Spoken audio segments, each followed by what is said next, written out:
ఐదేళ్లలో చేసిన అభివృద్ధి సంక్షేమాన్ని సిద్ధం సభలో ప్రజలకు జగన్ వివరిస్తారన్నారు గుంటూరు వైసీపీ అభ్యర్థి కిలారు రోషయ్య. విద్యా వ్యవస్థ రూపురేఖలు మార్చడంతో పాటు వ్యవసాయ అభివృద్ధికి ఎంతో మంచి చేశారని అన్నారు. అభివృద్ధికి పునాది రాయి జగన్ హయాంలోనే పడిందని రోషయ్య అన్నారు. మరిన్ని వివరాలు మా ప్రతినిధి శివ అందిస్తారు. వైఎస్ఆర్సీపీ సిద్ధం సభ 4వ సభ విజయవంతంగా నిర్వహించేందుకు పార్టీ విస్తృతమైన ఏర్పాట్లు చేసింది. అయితే ఈరోజు నిర్వహించే సభకు సంబంధించి కూడా పూర్తి స్థాయిలో మేనిఫెస్టోతో పాటు అనేకమైన అంశాలని ఏర్పాటు చేయాలని చెప్పి చూస్తున్నా. ప్రస్తుతం మనతో గుంటూరు పార్లమెంట్ అభ్యర్థి రోషయ్య గారు ఉన్నారు.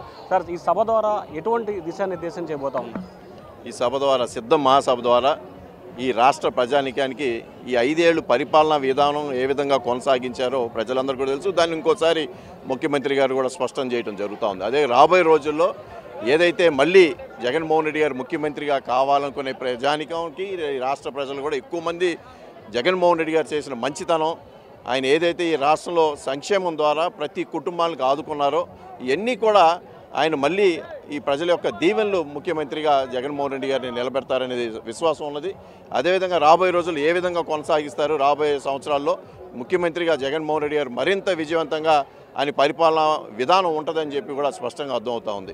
అందుకనే సిద్ధం మహాసభ ద్వారా ఏదైతే రాష్ట్ర సంక్షేమమే కాదు, ఈ రాష్ట్రంలో చాలా అభివృద్ధి కార్యక్రమాలు ఆంధ్ర రాష్ట్ర ప్రభుత్వం ఆంధ్ర రాష్ట్రం అభివృద్ధికి పునాదులు జగన్మోహన్ రెడ్డి గారు వేశారనేది స్పష్టంగా ఈరోజు ప్రజానికాలకు గుర్తింపు చేసుకోవాల్సిన అవసరం ఉంది. ఎందుకంటే విద్యా వ్యవస్థ మీద, వ్యవసాయం మీద, ఆరోగ్యం మీద, పరిపాలన విధానం మీద ప్రజలకి చేరులో ఇవాళ ప్రభుత్వం వచ్చిందనే అనే విషయాన్ని ప్రజలు గుర్తించాలని చెప్పి నేను కోరుకుంటూ, గతంలో ఏదైతే ఈ రాష్ట్రంలో ప్రతిపక్ష నాయకులు ఉన్నారో వాళ్ళు ఎక్కడా కూడా ఈ రాష్ట్ర ప్రజానికి మంచి చేయలే. కానీ జగన్మోహన్ రెడ్డి గారు చేసిన విషయాల్ని మరొకసారి గుర్తు చేస్తా ఉన్నా. ఈ రాష్ట్ర అభివృద్ధికి జగన్మోహన్ రెడ్డి గారు పునాదులు వేశారు.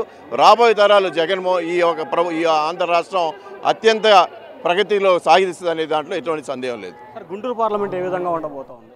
గుంటూరు పార్లమెంట్లో మీ అందరికీ కూడా తెలుసు, గత 2 పర్యాలు తెలుగుదేశం పార్టీ గెలవడం జరిగింది. కానీ గెలిచిన అభ్యర్థి కనీసం ఒక్కరోజు కూడా పార్లమెంట్ పరిధిలో ఎక్కడ కూడా, ఇప్పుడు నా నియోజకవర్గం పొన్నూరు నియోజకవర్గంలో ఒక్కరోజు కూడా ఆ పార్లమెంట్ సభ్యుని నేను చూడలే.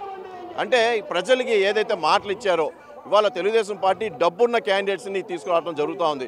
కానీ స్థానికంగా ప్రజలకు అందుబాటులో ఉన్న వ్యక్తిని ఈరోజు ప్రజలు ఎన్నుకోబోతా ఉన్నారు.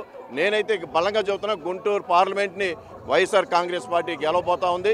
స్థానికంగా ఇవాళ అన్ని వర్గాలతో నాకు సత్సంబంధాలు ఉన్నాయి, అందరితో పరిచయాలు ఉన్నాయి. సో లోకల్గా నేను ఈ పార్లమెంట్ పరిధిలో ప్రతి ఒక్కరికి పరిచయం ఉంది కాబట్టి తప్పకుండా నేను గెలుస్తానని చెప్పి నమ్మకం ఉంది.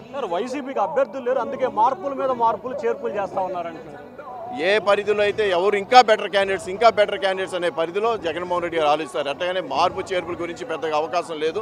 ఎందుకంటే దాని గురించి కాదు, గెలిచే క్యాండిడేట్స్నే ముఖ్యమంత్రి గారు సెలెక్ట్ చేస్తూ ఉన్నారు. సో ఇది మొత్తం మీద చూసుకుంటే ఖచ్చితంగా గతంలో జరిగిన అభివృద్ధి సంక్షేమ కార్యక్రమాలే వైఎస్ఆర్సీపీ విజయానికి పునాది అవుతున్నాయని చెప్పి కూడా గుంటూరు పార్లమెంట్ సభ్యుడు కిలారు రోషయ్య అంటున్నారు. సాయితో శివ, బిత్తి, అమరావతి.